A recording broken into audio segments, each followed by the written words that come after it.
E, bom, estamos aqui para gravar mais um vídeo aqui nesse canal Presunto 1917. Hoje eu tô fazendo aqui nesse canal uma coletânea de material cubano, né? Uma coisa diferente do que a gente costuma trazer, com artigos sobre a Revolução Cubana, saúde cubana e tal, né? Eu vou estar postando esses 5 vídeos aí no canal. Aí depois eu vou estar publicando o vídeo com todos juntos, né? Então, vamos estar gravando, tá começando aí com Estados Unidos, claro, né? Cuba não é um estado patrocinador do terrorismo. Trump colocou Cuba na lista de estados patrocinadores do comunismo, do terrorismo por vingança. Biden pode retificar isso numa canetada, mas não faz. Vamos ver aqui. Cuba, um país de 11 milhões de habitantes, está submetido há mais de 6 décadas a um embargo ilegal por parte do governo dos Estados Unidos. Apesar desse embargo, o povo cubano foi capaz de superar as indignidades da fome, da falta de saúde e do analfabetismo, as 3 pragas sociais que seguem afetando grande parte do mundo. Graças às suas inovações na prestação de serviços médicos, por exemplo, Cuba pode enviar seus trabalhadores da saúde para outros países, inclusive durante a pandemia, para prestar uma ajuda vital. Cuba exporta trabalhadores da saúde, não terrorismo. Nos dias da administração Trump, o governo estadunidense voltou a incluir Cuba na lista de estados patrocinadores do terrorismo.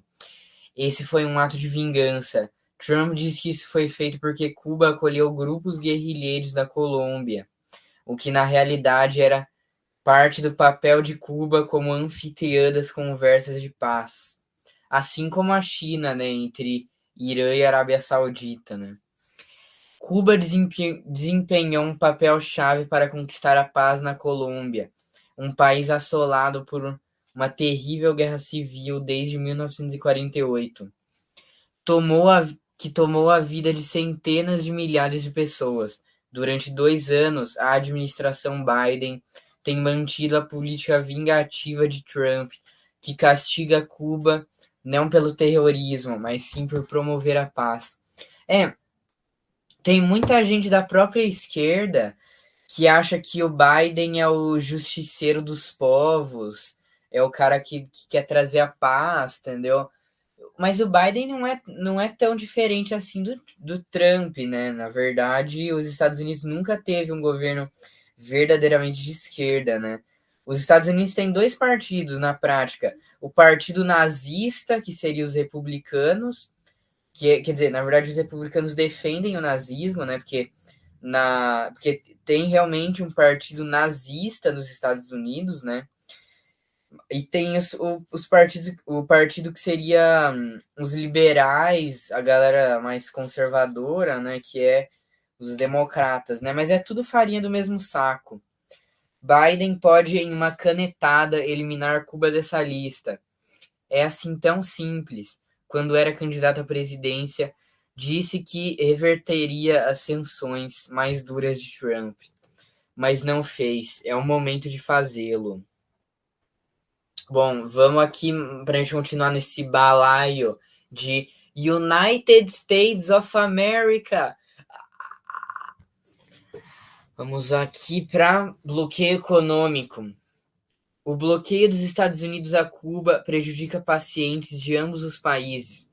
O bloqueio contra Cuba limita a capacidade da ilha de compartilhar seus avanços científicos e tecnológicos com o resto do mundo, inclusive no campo da saúde.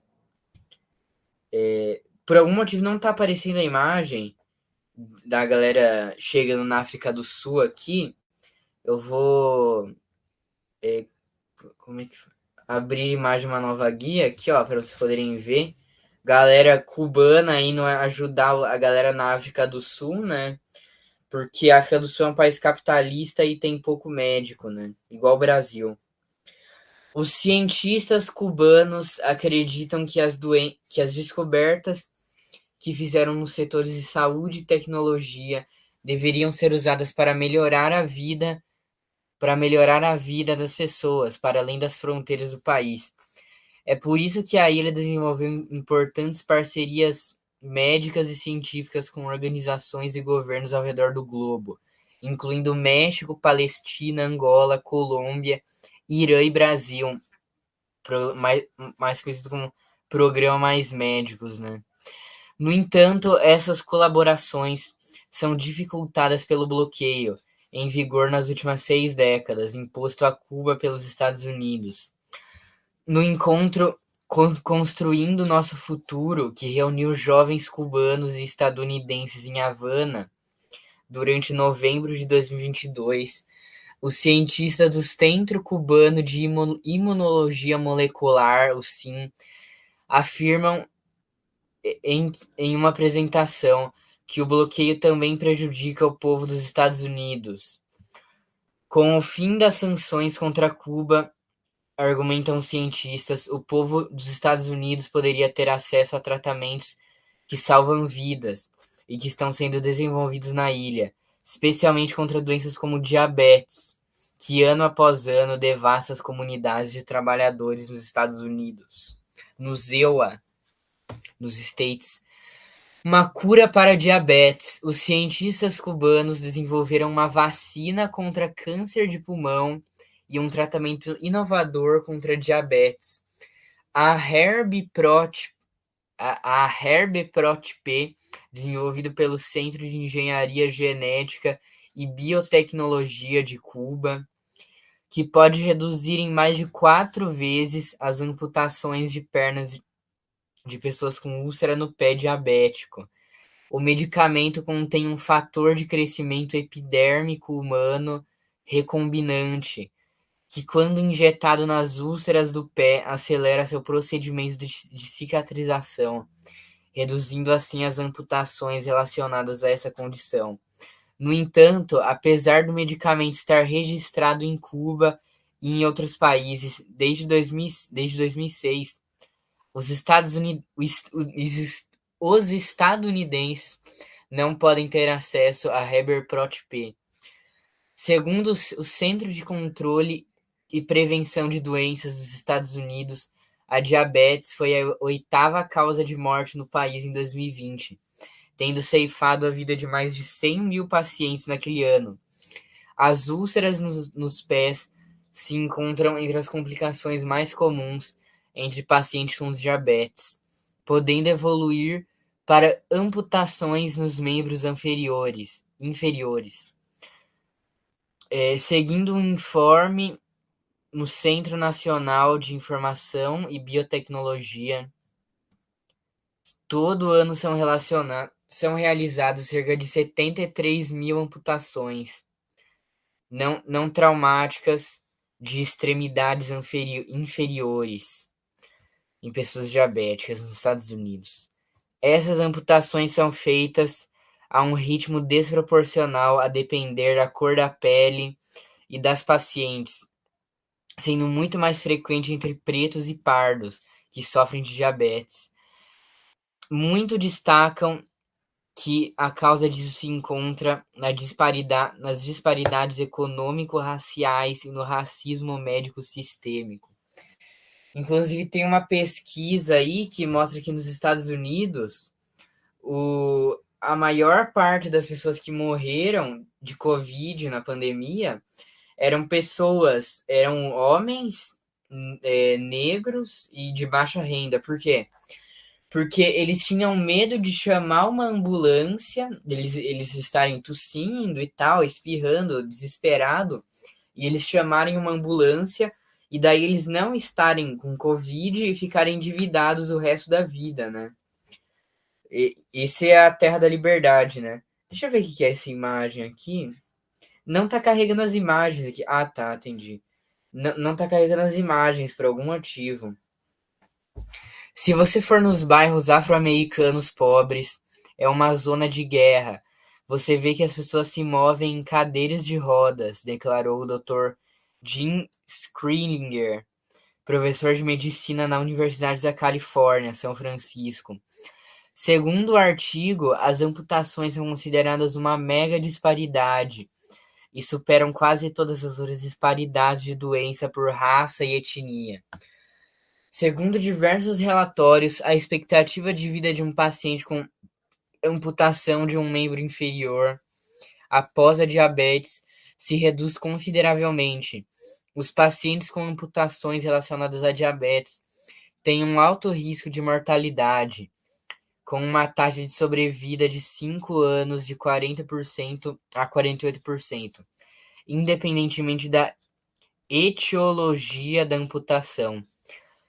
O medicamento Heberprot-P poderia ajudar dezenas de milhares de pacientes a evitar essas amputações. No entanto, devido ao bloqueio, os pacientes estadunidenses não podem acessar esse tratamento. A população norte-americana tem um grande interesse em desmantelar o bloqueio dos Estados Unidos contra Cuba.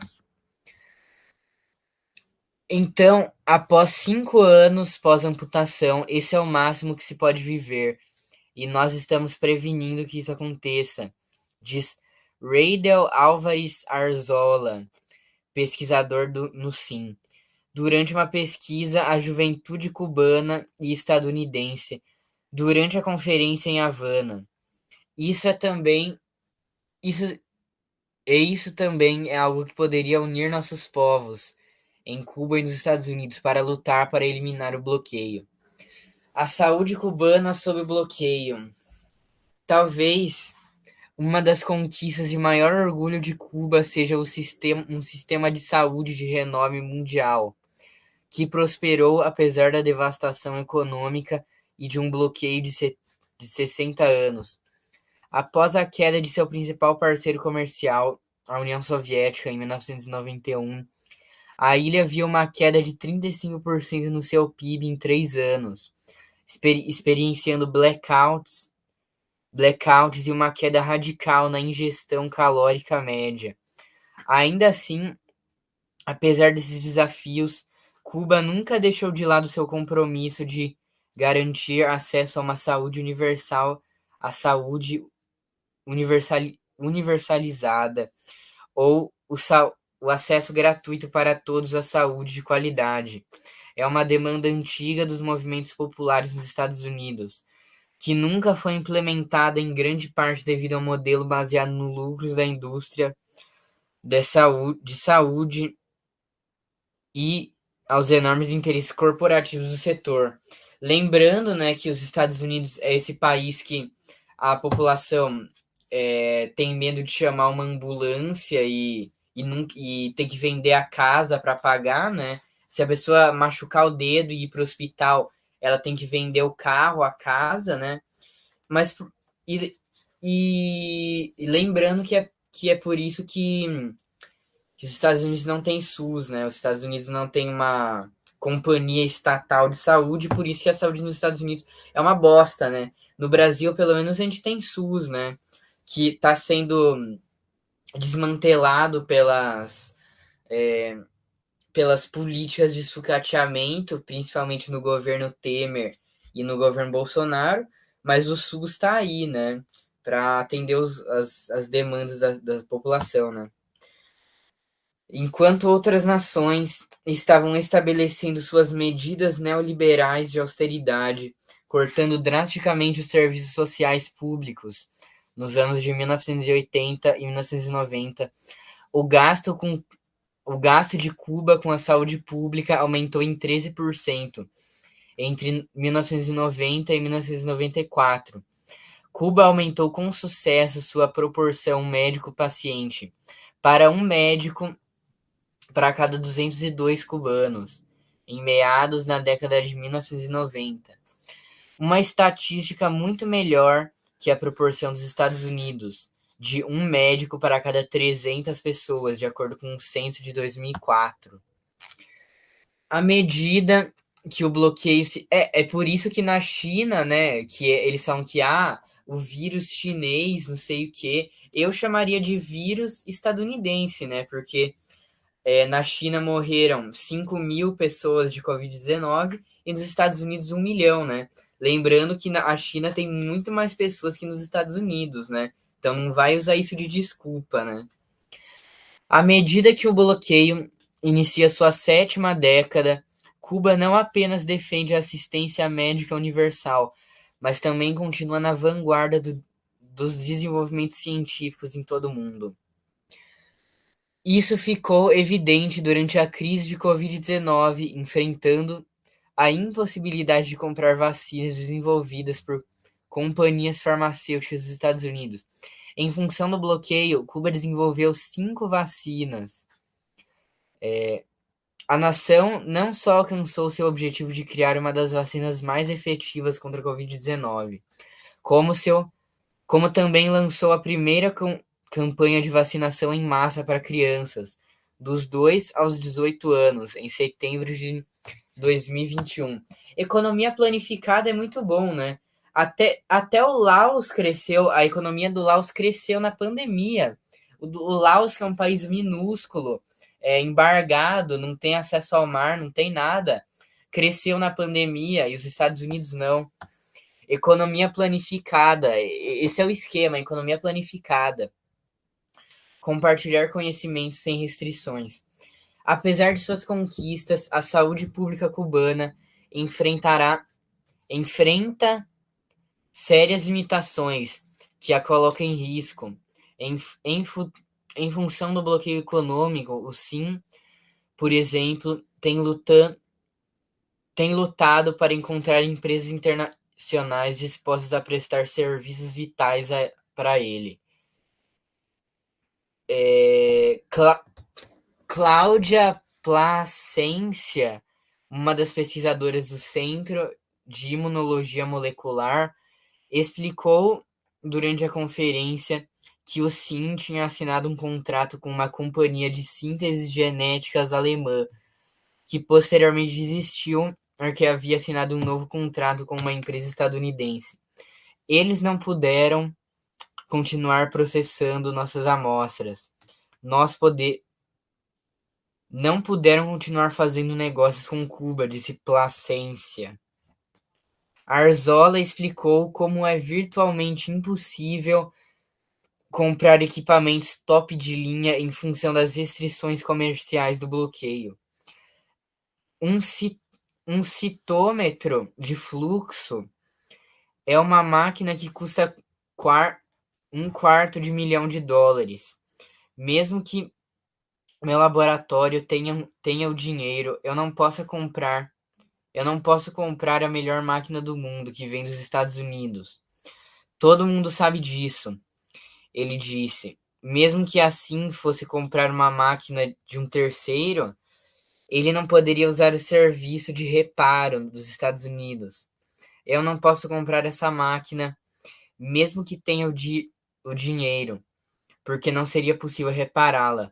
Você não pode gastar $250 mil a cada 6 meses comprando uma máquina nova, mesmo sabendo que essa máquina é o melhor para os pacientes. Eu falei com Marianis Dias, uma jovem cientista do SIM, quando perguntei sobre o que nós, nos Estados Unidos, poderíamos fazer para ajudar os cientistas da SIM, a sua resposta foi direta. A principal coisa que vocês podem fazer é eliminar o bloqueio. Simples assim, né? Eu gostaria que tivéssemos uma interação sem restrições, que nós, em Cuba e nos Estados Unidos, pudéssemos compartilhar nossa ciência, nossos produtos e nosso conhecimento, disse ela. Lembrando, né, que eles falaram que a população dos Estados Unidos gostaria de acessar esse tratamento para diabetes, só que quem não acessa é a classe trabalhadora, né? Você acha que a burguesia dos Estados Unidos, se eles pegarem diabetes, eles não vão dar um jeito de contrabandear esse negócio para eles? Da mesma forma que o Bolsonaro tomou. O Bolsonaro ele ficava falando que eu não vou tomar vacina vai virar jacaré, não sei o quê. Mas você acha que o Bolsonaro não tomou vacina? O Bolsonaro tomou vacina, óbvio que ele tomou. Bom, mas então, vamos aqui, história de Cuba, né? Cuba, o 26 de julho que mudou a história. Em 1953, o assalto ao quartel Moncada, marcou um antes e depois na história de Cuba e de toda a América Latina. Vamos lá. Lembrando que a maior parte desses artigos que eu estou trazendo aqui é da revista Ópera, que eu vou estar deixando na descrição, e do jornal A Verdade, né, que eu vou estar também deixando na descrição.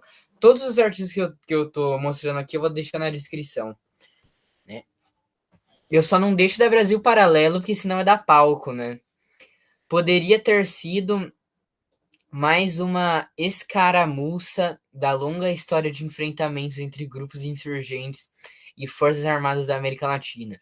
Um grupo de rebeldes que se opunha a uma ditadura sangrenta tentou dar um golpe invadindo um quartel. Foram derrotados e nos dias seguintes torturados e assassinados. Isso está falando da Revolução Cubana, né? Mais especificamente do assalto ao quartel de La Moncada, que antes era um quartel e hoje é uma escola, né? Isso aí representa bem o que é a Revolução Cubana, né? Imagina você estudar numa escola que tem marcas de tiro nas paredes. Nu! O dia 26 de julho de 1953 poderia ter ficado por aí. A independência se afoga nas entranhas do monstro. Em 1898, Cuba conseguiu tornar-se independente da Espanha, após 3 anos de uma guerra que, na verdade, teve suas origens no primeiro levante de 1868.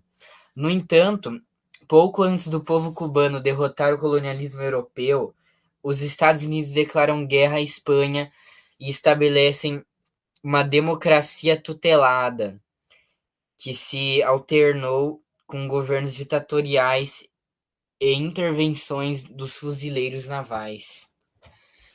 Assim, o sonho de José Martí, que faleceu durante a guerra em 1895, foi rapidamente truncado.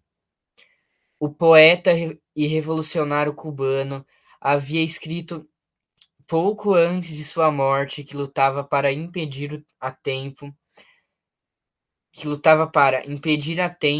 com a independência de Cuba, que os Estados Unidos se estendam pelas Antilhas e caiam, como, como essa força a mais sobre nossas terras da América. Ele acrescentava: vivi no monstro, conheço suas entranhas. Martí prepara a invasão à Moncada. Em 10 de março de 1952, o sargento Fulgêncio Batista deu um golpe de Estado a poucos meses das eleições. Dessa forma, foi quebrada uma ordem constitucional frágil, mas contínua, gerando descontentamento e em amplos setores da população. Em 1953, definiu-se então como um ano especial. Era nada mais, nada menos que o ano do centenário do natalício de José Martí. Natalício é nascimento, né? Pra quem não sabe, hein? Lembrando que esse Fulgêncio Batista aí. Sou revolucionário, você é um cuzão. Batista, o meu pau na tua alma, vai caralho! Ele era um cara, um capacho dos Estados Unidos, né? E durante o governo dele, a população passava fome, né? Não, tinha muito analfabeto, né? Em Cuba. E Cuba era basicamente um lugar que os americanos ricos tiravam férias, né? Eles podiam tomar bebidas alcoólicas, né? Tinha, tinha praia, tinha cassino, um monte de coisa, né? Propriedade dos Estados Unidos e tal, né? Em 15 de janeiro, o estudante Rubem Batista Rubio foi assassinado durante uma repressão a uma manifestação estudantil. Os universitários tinham se mobilizado contra a profanação do busto do líder revolucionário Juan Antônio Mella, assassinado nos anos 20. Dias após a morte de Rubio, uma enorme manifestação estudantil encheu as ruas de La Habana, que é a Havana, né, basicamente. Não sei porque eles colocaram assim. Entre a multidão encontravam-se os homens e mulheres que meses depois comoveriam o país, como alegrou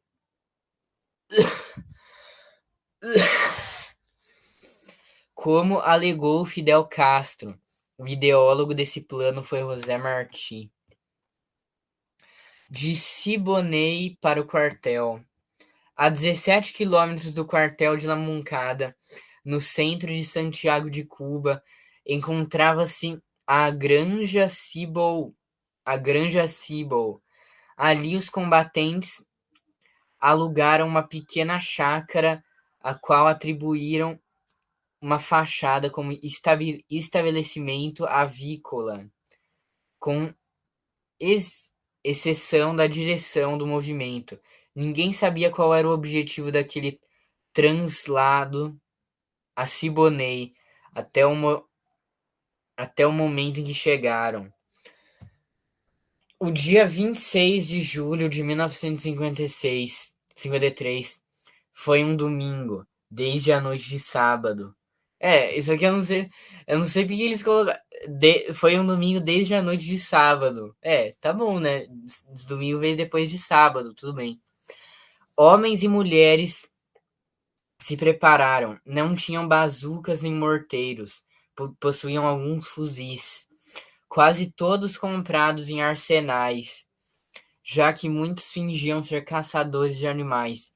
Tinham carnês que lhes permitiam comprá-los. E se saíram tão bem que adquiriram as últimas armas a crédito. Além disso, conseguiram uniformes do exército. O fator surpresa era a chave. Porém, algo falhou. Por ser época de carnaval, a guarda do quartel havia sido reforçada e existiam postos cosacos que se moviam de um lado para o outro nos arredores do regimento. Os veículos que transportavam os combatentes se chocavam com essa guarda. E então o resultado foi que o combate começou a acontecer fora do quartel. E o combate já tinha de ser dentro do quartel, como explicou Fidel em uma entrevista em 1978. O líder cubano observou de fato que se o incidente da guarda cosaca não tivesse acontecido, nós tomaríamos o quartel, porque a surpresa era total. O plano era um bom plano. E se fosse necessário fazer um plano agora, com a experiência que já temos, faria um plano mais ou menos igual. Embora mais soldados tenham morrido no combate do que revolucionários, a ditadura desatou durante os 4 dias posteriores. Uma caça que incluiu a tortura e o assassinato de prisioneiros e feridos. Fidel, preso em uma cabana poucos dias depois, se salvou graças a intervenções de um tenente da ditadura. O homem de sobrenome Sarria, chefe da patrulha que os fez prisioneiros, reconheceu o líder do movimento e evitou que os seus homens o assassinassem naquele momento. As ideias não se matam, repetia enquanto os insurgentes eram detidos. Uma derrota militar que se converte em vitória política. Fidel, junto com os outros sobreviventes, foi julgado e preso na Ilha de Pinos. No alegato daquele julgamento histórico, expôs o programa e as motivações do movimento. A história me absorverá, sentenciou. No entanto, a pressão popular forçou Batista a declarar anistia aos presos do Moncada, que se exilaram no México. Lá prepararam um novo grupo que adotou como nome essa data que entraria para a história, 26 de julho. Um médico argentino ingressou sem saber que esse seria seu primeiro passo à imortalidade. Che Guevara. Fidel voltou a pisar em Santiago muitos anos depois, no 1º de janeiro de 1959, com Batista fugindo do país e à frente de um exército rebelde que se estendia por todo o território de Cuba. Nesse 26 de julho, cumpriu-se um novo aniversário do dia que, nas palavras de Fidel, começou a última e definitiva etapa para a luta da independência nacional. Oh my God! Cuba, país, melhor país das Américas. Viva Cuba! Bom, vamos lá aqui. Bom, para não ficar só em negócio de saúde, não sei o que e tal, que é uma coisa que é boa em Cuba, aqui a gente tem, há 56 anos, Cuba vencia o Anal, por Pedro Marim, na revista Ópera. Vamos lá. O ano era 1961. Passaram-se 2 anos desde quando Fidel e os Barbudos. Revista Ópera é muito bom, eles não poupam vocabulário. Primeiro é o negócio do equipamentos top de linha, agora Fidel e os Barbudos. Desceram a Sierra Maestra e, ao tomar Santa Clara, Cienfuegos e Santiago de Cuba, marcharam até Havana, abrindo caminho para a libertação de um povo que, desde a chegada de Colombo em 1492, era feito prisioneiro dos colonizadores, ora vindos da Europa, ora da América. Estados Unidos. Em 1960, Fidel tomava a palavra por 4 horas na Organização das Nações Unidas e proclamava: a fortaleza mais importante hoje abriga dezenas de milhares de estudantes. E no próximo ano,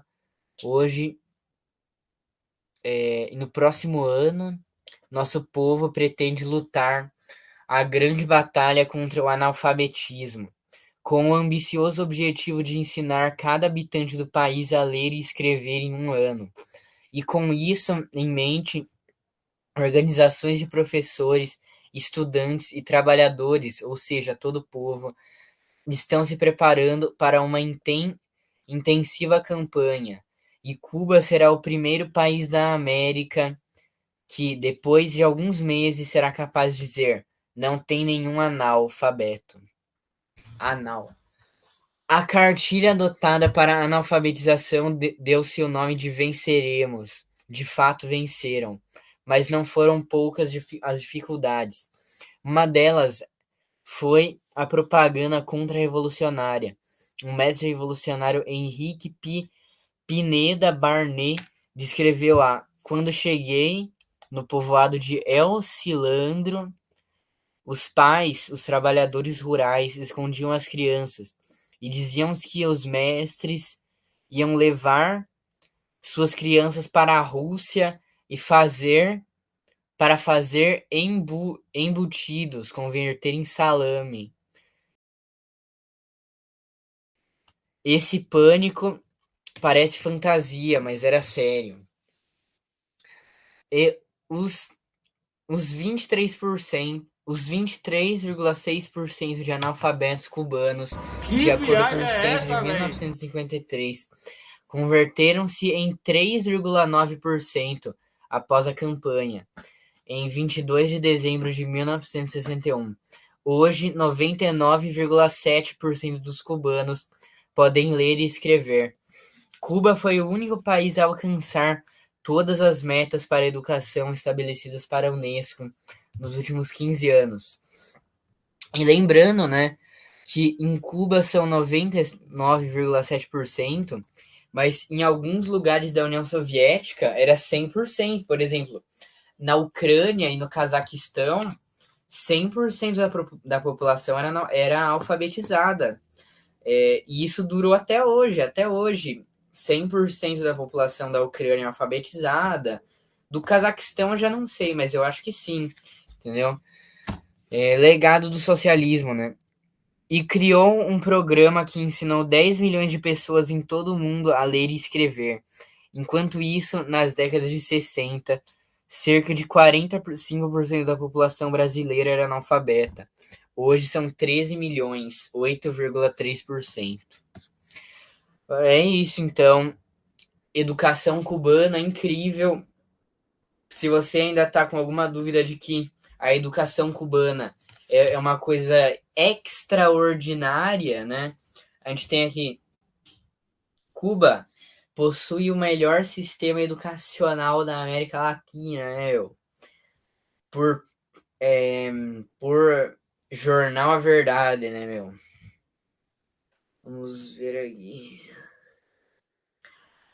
A educação é uma das principais prioridades de Cuba desde o triunfo da Revolução em 59. A ilha socialista possui um sistema de ensino eficiente, tem excelentes professores e é o país com maior número de com maior orçamento destinado à educação pública, 23%. Por Igor Barradas, internacional. Em 2018, o Banco Mundial publicou um relatório intitulado Professores Excelentes: Como Melhorar a Aprendizagem dos Estudantes na América Latina e Caribe. No documento, foi impossível não registrar a qualidade acima. Tive que dar um zoom aqui. A qualidade acima da média do sistema educacional cubano, considerado o único na América Latina dentro dos parâmetros que regem a educação de qualidade em níveis globais. A educação é uma das principais prioridades de Cuba desde o triunfo da Revolução em 59. A ilha socialista possui um sistema de ensino eficiente, tem excelentes professores e é o país com o maior orçamento destinado à educação pública, 23%. Cuba é internacionalmente reconhecida por suas vitórias no campo de saúde e da educação, com um serviço social que supera a maior parte das nações em vias de desenvolvimento e em certos setores, que se compara aos outros países de maior desenvolvimento do mundo. Reconhece o insuspeito Banco Mundial. É muito bom o jornalismo contra-hegemônico, né? O insuspeito Banco Mundial. Peraí, deixa eu. O relatório segue desde a Revolução de 1959 e a criação de um governo comunista. O país criou um sistema de serviços sociais que garante acesso total à educação e saúde. Esse modelo permitiu à ilha conquistar uma alfabetização universal, acabar com certas doenças, dar acesso geral à água potável e saneamento básico, tendo uma das taxas de mortalidade mais baixas do continente e uma das mais altas expectativas de vida, conclui. Apesar do bloqueio, Cuba avança. Eu quero ver Cuba lançar hoje nos comentários desse vídeo. Todas essas conquistas sociais foram alcançadas pelo povo cubano, apesar do criminoso bloqueio comercial, econômico e financeiro imposto pelos imperialistas norte-americanos ao país caribenho. Esse bloqueio, que já passa de 60 anos, é uma política cruel e genocida implantada com o objetivo de derrotar o socialismo em Cuba, além de ser o mais duradouro estado de sítio da história moderna, prejudicando enormemente a vida de toda a população cubana, mais de 11 milhões de habitantes. O bloqueio rende um prejuízo diário de 15 milhões, 75 milhões, de 15 milhões de dólares, 75 milhões de reais à economia cubana, segundo Bruno Rodrigues, ministro das Relações Exteriores de Cuba. Desde que iniciou o bloqueio econômico imposto pelos Estados Unidos, a ilha acumula 154 bilhões em prejuízos. Apesar disso, as ações do imperialismo norte-americano estão longe de cumprir seu propósito, Pelo contrário, cada ataque contra a ilha só reafirmam que a revolta dos cubanos contra o imperialismo, além de inflamar a indignação dos povos do mundo contra o intervencionismo norte-americano. Conquista da Revolução. Pergunta-se como Cuba, uma pequena ilha localizada a apenas 90 quilômetros dos Estados Unidos, bloqueada e atacada pela maior parte das potências do mundo, consegue alcançar elevados índices de qualidade nos indicadores mundiais. A resposta: Cuba possui um Estado que representa os interesses dos trabalhadores. É uma ditadura do proletariado, um Estado socialista. Esse tipo de sistema econômico é o sistema das maiorias, enquanto o capitalismo representa as minorias exploradoras. A erradicação do analfabetismo em Cuba estava entre as principais tarefas assumidas pela Revolução em 59. Esse objetivo foi alcançado a partir da Campanha Nacional de Alfabetização, que contou com a direção direta de Fidel Castro e Che Guevara, também com a abnegação de milhares de jovens das maiores cidades do país, que doaram um ano de suas vidas para trabalhar o trabalho voluntário de alfabetização nas pequenas cidades, e especialmente das populações camponesas. Ainda hoje, as classes dominantes buscam negar as conquistas da Revolução Cubana. Entretanto, a história comprova que os avanços na saúde, educação, moradia e bem-estar social foram alcançados porque o povo governa em Cuba, porque há socialismo. Em Cuba, todos possuem trabalho e assistência médica gratuita. Não há analfabetismo. E a educação está garantida para todos até o ensino superior. Nós